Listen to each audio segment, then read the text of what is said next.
So tell me, if Rishi Sunak raises tax on big businesses or rich individuals, would that be a reason to vote against the budget?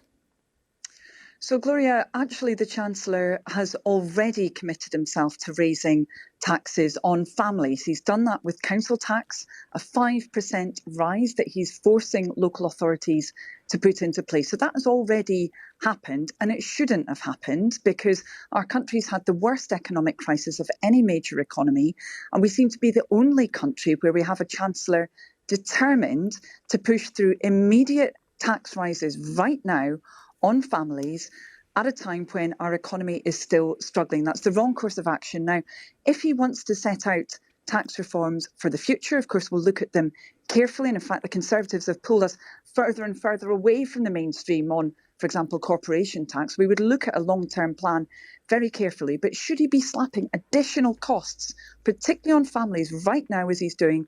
No, he shouldn't. It's economically illiterate. I'm interested particularly on tax rises on big businesses or rich individuals. I don't think what you said about ordinary families is controversial. But what you are saying about no tax rises on big businesses or rich individuals at this moment in time is controversial. Is it enough to make you vote against the budget?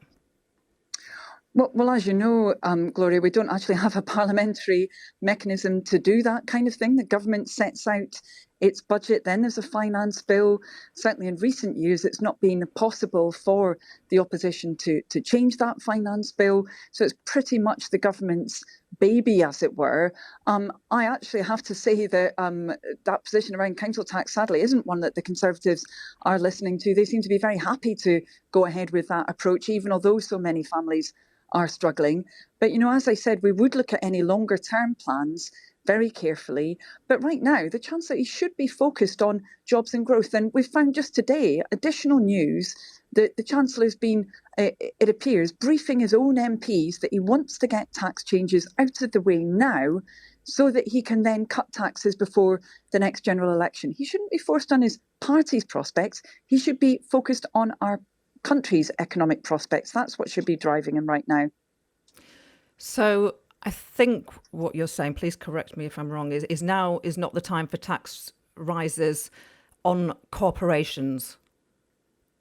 Well, particularly if we see tax rises, as potentially we may well see through business rates, where he's not been clear about whether that holiday will continue. That would be a big problem. If we see changes around corporation tax that would have an immediate impact on businesses' willingness to invest, that would also be a big problem. And, I do find this discussion that's taking place in the UK pretty strange, because if you look at other countries, their chancellors aren't focused on imposing additional taxes right now. Instead, they're focused on making sure that they get businesses on their feet again, that they make sure the economy is growing again. We're really in quite an outlying position currently in the UK.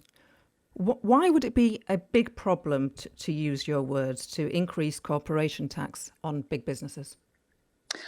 Well, if we didn't see that being offset through, for example, different reliefs, if it wasn't part of a long-term programme and it was just so that the Chancellor could do this now in order to cut it later before a general election, it would be a big problem because it wouldn't be focused on securing our recovery. And, at the front of my mind as Shadow Chancellor is the need to keep people in work, get unemployed people back into work, get our businesses firing on all cylinders.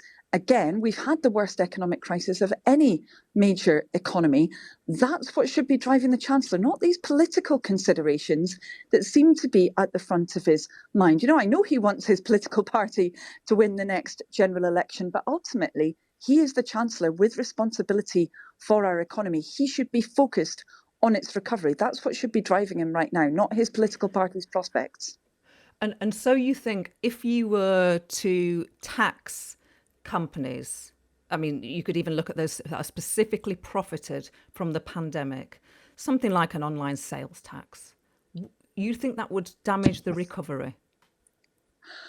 Well, I think it's really important that we do talk about the gulf between how businesses based on our high streets are taxed compared to those based purely on the internet. We for a long time as Labour said that we need to have a more sensible balance of taxation. But I think the problem with what the Chancellor is doing right now is he doesn't seem to be focused on those long-term issues. So, for example, we're meant to be having a business rates fundamental review, and actually he's pushed that back. He's pushed that back to the autumn.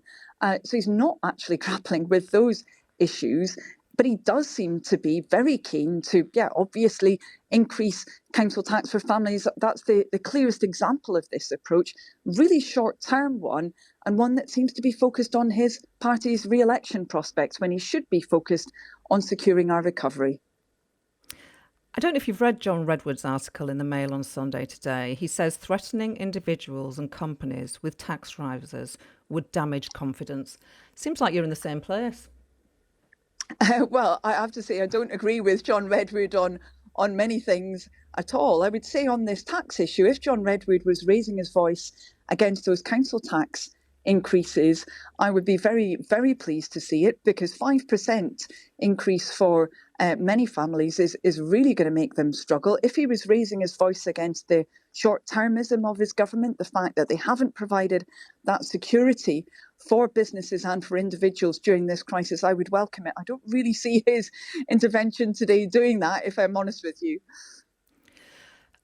Anneliese, you describe yourself as a socialist, wouldn't you? Yes, to the extent that means that we need to build a better future for people right up and down our country, absolutely. And it also means the redistribution of wealth, doesn't it, from rich to poor?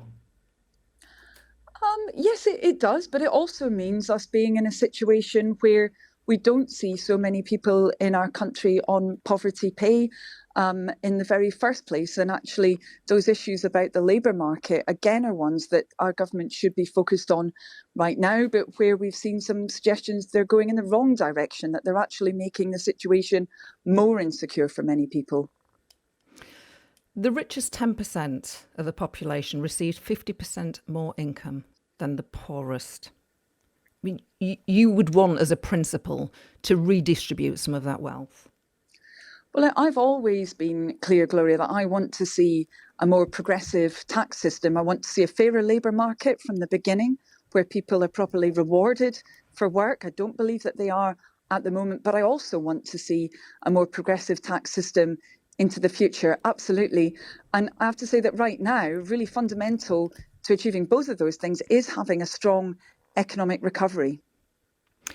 So when John Trickett, your colleague, says opposing corporation tax is a shameful betrayal, or Ian Lavery, the former party chairman, says it would be grotesque to oppose corporation tax rises, what's your response to that? Yeah, I think with respect to them, I think there's confusion here because, I've been very clear, and I've just said earlier in this interview that we do need to have a fairer system of corporation tax into the future. I've been very critical of the fact that the government's pushed us away from the mainstream on corporation tax. Over the last 10 years, Conservatives have cut it back, and we've not seen any increase in investment. That hasn't worked for our country. So I've been very, very clear about that. The question right now, though, is whether we should have a government that's focused on imposing additional tax rises right now on families, on businesses, doing that right now, or instead an approach that's focused on building our recovery. Because we know where the Conservatives are doing this right now. The Chancellor, it appears, has said it himself to his own MPs. He wants to do this now, so he gets it out of the way before the next general election. Instead of being focused on his party's prospects, he should be focused on securing our recovery. And I'm sure that Ian and John would agree with that goal. That's what we need. We need to be protecting our communities and our businesses right now. And really, the Conservatives should be focused on that, not their re-election prospects. So you think it's about no tax rises in order to protect communities and businesses. 30% of children are living in poverty today. Lots of people would make the point that being a socialist means taking wealth from some rich people and businesses and ensuring that that number comes down, that we reduce the number of children living in poverty. The only way to do that is to raise tax, right? And to redistribute the tax.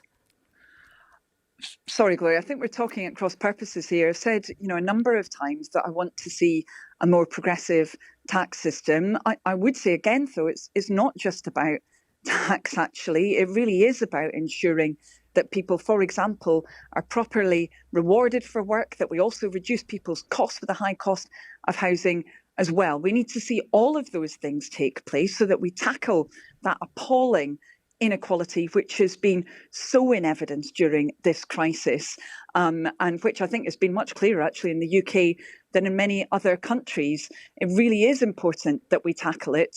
And, my position and Labour Party's position is not at odds with that, quite the opposite. What we are at odds with, though, is the approach of the Conservative government, which is saying that right now is the time that they want to, for example, impose additional council tax on families right now when so many of them are struggling. They're doing that for party political reasons, not to secure our economic recovery, and that's wrong. Okay, final question. Keir Starmer stood with 10 leadership pledges. The first one was to raise income taxes on the top 5%. When the time is right, I hear you that you don't want to raise taxes now, but when the time is right, that top leadership pledge that he made, he still wants to raise income taxes on the top 5%. Well, yet again, I will say once again that I do want to see a more progressive tax system. That's really important to me, Gloria. And I think the population want to see that as well. I think the general public want to see that too. But I don't think we should say that that is going to be enough. We need to have a much fairer system in the workplace, because right now there are far too many people who can't do enough hours, who aren't being paid really what they need in order to live on. So it's not just that focus on tax that's important, it's that focus on our labour market as well.